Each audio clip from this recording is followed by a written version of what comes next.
Kabar buruk guys, PSSI didenda 400 juta rupiah dan pengurangan kuota penonton ketika Indonesia menghadapi Cina nanti di bulan Juni.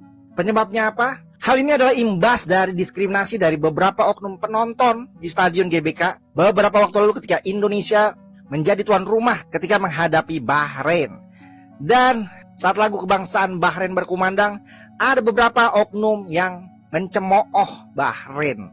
Dan itulah impactnya. Gara-gara netizen ber-IQ 78, kita malu, kita kena hukum guys.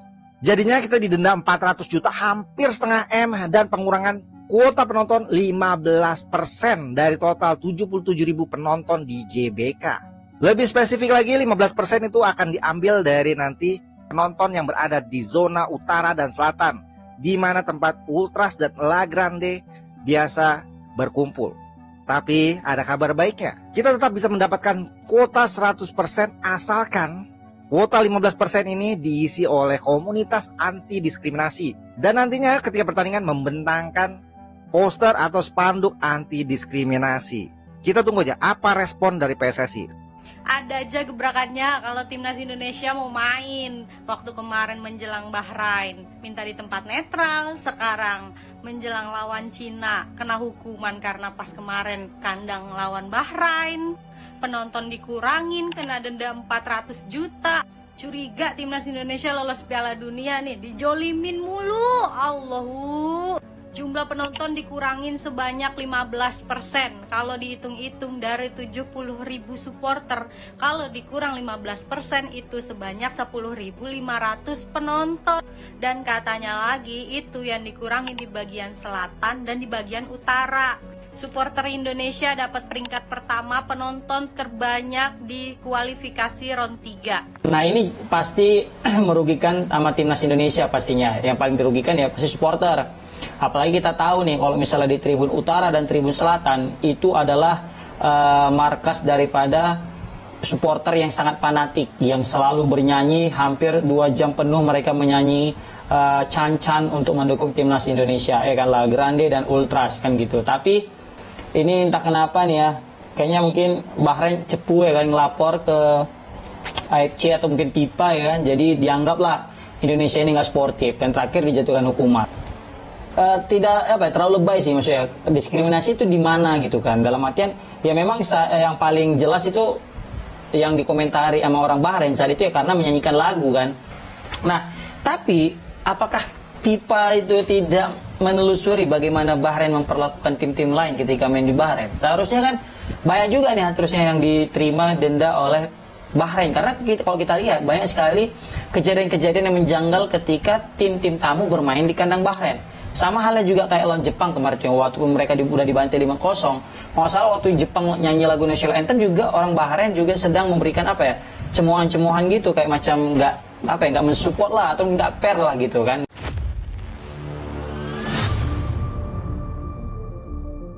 Berita ini benar-benar mengejutkan dunia sepak bola Indonesia. Timnas Indonesia baru saja dijatuhi sanksi berat oleh FIFA, denda sebesar 400 juta, dan pembatasan 15% kapasitas penonton di Stadion Gelora Bung Karno untuk laga kandang berikutnya. Bayangkan sebuah tim yang sedang bangkit, sebuah bangsa yang mulai berdiri tegak di kancah sepak bola Asia, tiba-tiba dihantam dengan denda fantastis 400 juta. Serta pengurangan 15% kapasitas penonton di Stadion Gelora Bung Karno. Apa yang sebenarnya terjadi? FIFA berdalih bahwa supporter Indonesia terlibat dalam tindakan diskriminatif terhadap pemain Bahrain dalam laga kualifikasi Piala Dunia 2026. Tapi ada sesuatu yang mengganjal, ada sesuatu yang tak masuk akal. Tunggu dulu, apakah ini benar-benar soal disiplin? Atau ada pihak yang tidak ingin Indonesia bangkit? Supporter Indonesia marah, bertanya-tanya. Mereka melihat ke belakang, menelusuri pertandingan demi pertandingan. Bukankah perlakuan diskriminatif justru terjadi di berbagai stadion lain, termasuk di kandang Bahrain sendiri? Tim-tim lain mengalami hal yang lebih buruk, tetapi tidak ada sanksi sebesar ini. Mengapa hanya Indonesia yang dijatuhi hukuman berat? Apakah ada standar ganda yang diterapkan oleh FIFA? Membongkar kejanggalan. Jika ini tentang keadilan, mengapa FIFA diam ketika perlakuan serupa terjadi di negara lain? Indonesia telah membuktikan diri. Dalam beberapa tahun terakhir, timnas menunjukkan tajinya di level Asia. Para pemain muda berbakat mulai menarik perhatian dunia. Liga Indonesia berkembang pesat, antusiasme supporter semakin besar. Indonesia bukan lagi tim penggembira, Indonesia adalah ancaman, konspirasi, atau ketidaksukaan. Apakah ini kebetulan atau ada pihak yang tidak suka melihat Indonesia maju? Banyak yang mulai curiga. Apakah ini murni tentang aturan, atau ada kekuatan tersembunyi yang ingin meredam kebangkitan Indonesia?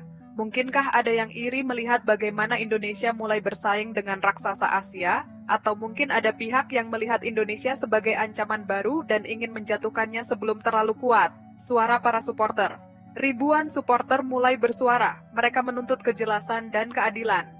Di berbagai platform media sosial, tagar adalah Justice for Indonesia mulai viral. Pendukung Garuda mempertanyakan keputusan FIFA dan membandingkannya dengan insiden lain yang pernah terjadi. Mereka mengunggah bukti-bukti perlakuan tak adil terhadap tim-tim lain yang tak pernah mendapat sanksi serupa. Apakah FIFA benar-benar objektif dalam membuat keputusan ini? Tidak hanya supporter, beberapa pengamat sepak bola pun mulai angkat bicara. Mereka merasa ada kejanggalan dalam keputusan ini. Indonesia seolah dikucilkan, dihentikan sebelum benar-benar menjadi kekuatan besar. Apakah ada kepentingan tersembunyi di balik semua ini? Reaksi dari pihak berwenang. Apa kata PSSI dan pemerintah Indonesia? Apakah mereka akan tinggal diam? PSSI segera merespons keputusan ini dengan pernyataan resmi. Ketua Umum PSSI menyatakan kekecewaannya terhadap keputusan FIFA dan menegaskan akan mencari kejelasan serta bukti yang lebih kuat sebelum mengambil langkah berikutnya.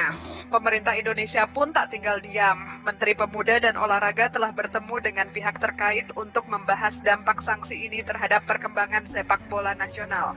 Apakah Indonesia akan mengajukan banding atau menerima keputusan ini begitu saja? Bangkit atau dibiarkan terjatuh. Tapi ini bukan akhir dari segalanya. Indonesia telah melewati badai lebih besar dari ini. Supporter Indonesia adalah yang paling gigih. Mereka tidak akan tinggal diam. Mereka telah berdiri bersama timnas dalam kondisi terburuk sekalipun. Sanksi ini mungkin berat, tapi semangat Garuda tidak akan padam. Jika memang ada ketidakadilan, rakyat Indonesia tahu bagaimana memperjuangkan kebenaran. Sepak bola Indonesia harus terus berkembang, semakin kuat, dan semakin diperhitungkan. Indonesia punya pilihan, menerima ketidakadilan ini atau melawan dengan... Kita tidak boleh tunduk pada ketidakadilan. Sepak bola Indonesia semakin besar, dan kita tidak bisa dibiarkan jatuh begitu saja. Indonesia sedang dalam perjalanan menjadi kekuatan baru di Asia.